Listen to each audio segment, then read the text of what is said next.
우리 아이 혹시 무슨 일 생길까봐 또 서로 연락은 돼야 하니까 이런 마음으로 스마트폰 사주시잖아요. 하지만 바로 그 스마트폰이 우리 아이를 도박이라는 상상조차 못한 위험으로 이끄는 총로가 될 수 있다면 어떠시겠어요? 에이, 설마 우리 아이가? 이렇게 생각하실 수도 있습니다. 하지만 오늘 제 이야기를 끝까지 들어보시면 아마 이 질문을 그냥 지나치실 수 없을 겁니다. 그래서 오늘 이 청소년 도박이라는 문제의 실체가 뭔지, 또 아이들이 어떻게 빠져드는지, 그리고 제일 중요한 거죠. 그래서 부모가 뭘 해야 하나? 이 질문에 대한 명확한 답까지 제가 하나하나 다 짚어드리겠습니다. 자, 그럼 첫 번째 섹션부터 바로 시작해 볼게요. 청소년 도박 문제, 이게 얼마나 심각한지 아마 대부분의 부모님들은 잘 모르실 거예요. 4.3%. 이게 뭐냐면요. 우리나라 학생들 중에 도박을 해본 비율입니다. 숫자로 따지면 무려 16만 7천 명에 달해요. 이게 어느 정도냐면 우리 아이 교실에 있는 친구 20명 중 1명은 도박을 경험해 봤을 수 있다는 얘기예요. 생각보다 너무 가깝죠? 이 그래프는 정말 좀 충격적입니다. 보세요. 불과 4년 사이에 도박 때문에 전문적인 상담 치료를 받는 청소년 수가 3배 넘게 늘었어요. 이건 그냥 늘어난 수준이 아니라 말 그대로 폭발적으로 증가하고 있다는 뜻이에요. 지금 이 순간에도 보이지 않는 곳에서 빠르게 악화되고 있다는 거죠. 아니, 대체 우리 아이들이 어떻게 도박의 세계에 발을 들이게 되는 걸까요? 그 경로를 한번 따라가 보겠습니다.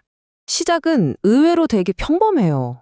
친구가 야, 이거 한번 해봐 하거나 인터넷 보다가 광고 보고. 근데 진짜 무서운 건 바로 세 번째. 아이들이 매일 하는 그 게임 속에 숨어 있다는 겁니다. 바로 확률형 아이템. 우리가 흔히 뽑기라고 부르는 거 있죠? 바로 그겁니다. 확률형 아이템. 이게 뭐냐면요. 게임 안에서 돈 주고 상자를 사는 거예요. 그럼 그 안에서 뭐가 나올지는 아무도 몰라요. 랜덤이죠. 어때요? 이거 딱 들으면 뭐 생각나세요? 맞아요. 슬롯머신이랑 원리가 똑같아요. 우리 뇌가 이 예측 불가능한 보상에 점점 길들여지게 만드는 아주 교묘한 장치입니다. 그래서 이게 왜 그렇게 중요하냐면요. 연구 결과를 보니까 게임에서 이 뽑기를 해본 청소년은 그렇지 않은 청소년보다 문제성 도박에 빠질 확률이 무려 1.5배나 높았다는 거예요. 말 그대로 게임이 도박으로 가는 연습장이 되어버린 셈이죠. 자, 그럼 이제 부모님 입장에서 가장 궁금하실 부분일 텐데요. 우리 아이 괜찮은 걸까? 어떤 신호들을 눈여겨봐야 하는지 제가 아주 실용적인 체크리스트를 지금부터 알려드릴게요. 지금 보시는 건 한국도박문제예방치유원에서 만든 공식 안내서 표지인데요.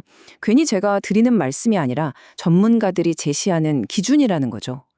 이 자료를 바탕으로 다음 장에서 핵심 신호들을 딱딱 짚어보겠습니다. 자, 표를 한번 보세요. 돈 문제, 행동 변화, 스마트폰 사용 여러 가지가 있죠. 근데 중요한 건 이 신호들이 보통 따로따로 나타나지 않는다는 거예요. 예를 들어 아이가 갑자기 비싼 물건을 사오고 돈 얘기를 하면 막 거짓말을 해요. 그리고 밤늦게까지 스마트폰을 붙들고 있는데 특히 이 텔레그램이라는 앱이 깔려 있다? 이건 정말 그냥 넘기시면 안 됩니다. 여러 신호가 동시에 나타나는 패턴을 보셔야 해요. 이게 바로 강력한 위험 신호입니다. 도박에 빠지는 것만으로도 정말 끔찍한데 진짜 무서운 건 지금부터입니다.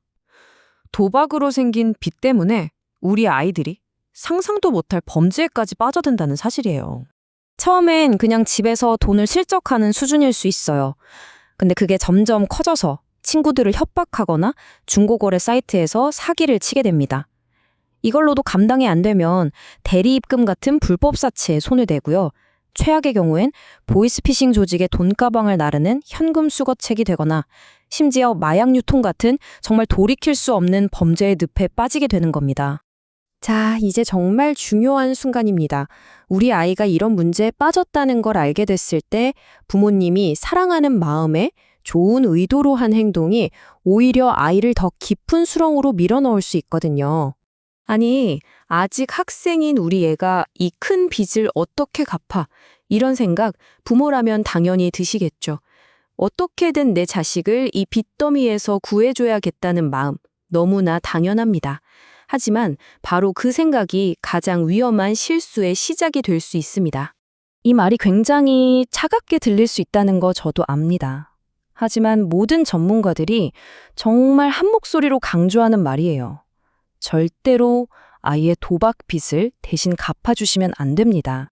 왜 그럴까요? 한번 생각해 보세요. 빚을 갚아주는 건 아이가 도박 때문에 겪어야 할 가장 큰 고통을 없애주는 거잖아요. 그럼 아이 입장에서는 어떨까요? 아, 이렇게 해도 결국엔 부모님이 해결해 주시는구나. 도박을 끊어야 할 절실한 이유가 사라지는 거예요. 이건 아픈 상처에 진통제만 놔주는 것과 같아요. 병의 근원인 중독은 그대로인데 말이죠. 결국 부모님은 아이를 돕는 게 아니라 자신도 모르게 아이의 중독을 거두는 조력자가 되어버리는 겁니다. 아니, 그럼 빚도 갚아주지 말라니? 부모는 도대체 뭘 어떻게 하라는 거냐? 이런 생각이 드실 텐데요. 이제부터가 진짜 중요합니다. 우리 아이를 진정으로 구하는 올바른 방법 제가 알려드릴게요. 가장 먼저 하실 일은 대화입니다. 근데 너 왜 그랬어? 하는 비난이 아니라 엄마 아빠는 네가 너무 걱정돼 라는 마음으로 시작하셔야 해요. 그리고 아주 명확하게 선을 그어주셔야 합니다. 네가 진 도박빚은 네 책임이야.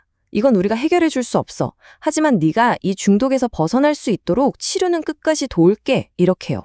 만약 아이가 막무가내로 도움을 거부한다면요? 그때는 부모님이 먼저 전문가를 찾아가셔야 합니다. 이런 아이를 어떻게 대해야 하는지 코칭을 받는 게 정말 중요해요. 이 문제 절대로 혼자 해결하려고 하지 마세요. 중독은 의지의 문제가 아니라 가족의 힘만으로는 이겨내기 힘든 질병입니다. 도움이 필요하시면 지금 바로 1336으로 전화하세요. 24시간 연중 무료입니다. 전문가가 전화기 너머에서 여러분과 우리 아이를 기다리고 있습니다. 이 전화 한 통이 모든 것을 바꿀 수 있는 희망의 첫걸음이 될 수 있습니다.